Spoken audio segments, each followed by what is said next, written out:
Picture this: a Parisian cafe, bathed in the warm, fading light of sunset. Two figures sit across from each other at a small table. On one side, Albert Camus, his trenchcoat collar turned up, a cigarette smoldering between his fingers. Opposite him, Edgar Allan Poe, his eyes dark and intense, a glass of pale green absinthe before him. Poe swirls the liquid in his glass, this relentless pursuit of meaning. It's a fool's errand, wouldn't you say, Monsieur Camus? We are but characters in a grim tale, haunted by the specter of our own decay. Beauty exists, yes, but always tinged with the melancholy of its own fleeting nature. The universe, in its cold indifference, offers no answers, only shadows. Camus takes a slow drag from his cigarette, exhaling a plume of smoke that mingles with the twilight.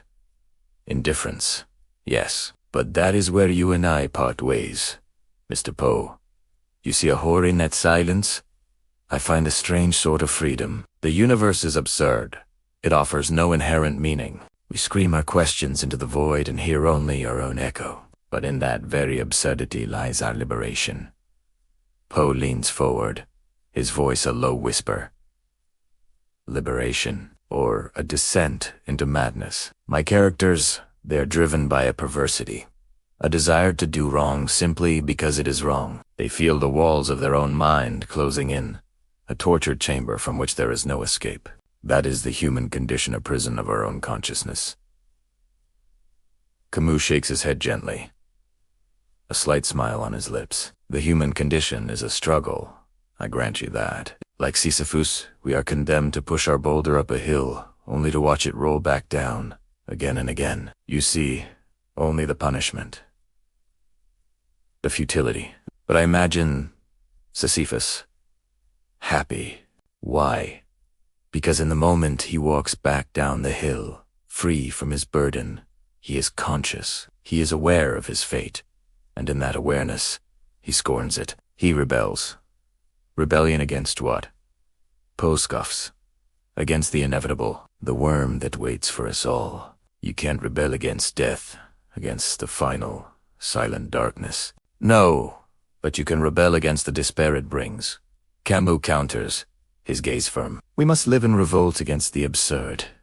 We must embrace our passions, our freedom. This very conversation, this sunset, this bitter drink, ...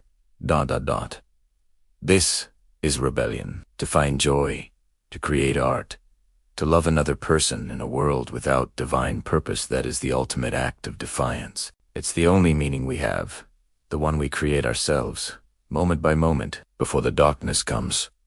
Poe stares into his glass, the setting sun reflecting in its depths. To create? Yes, to capture the fleeting, terrible beauty of a single moment. Perhaps there is a certain defiance in that, to build a world of words against the encroaching silence. He raises his glass to the defiance of the artist, then a temporary stay against the void.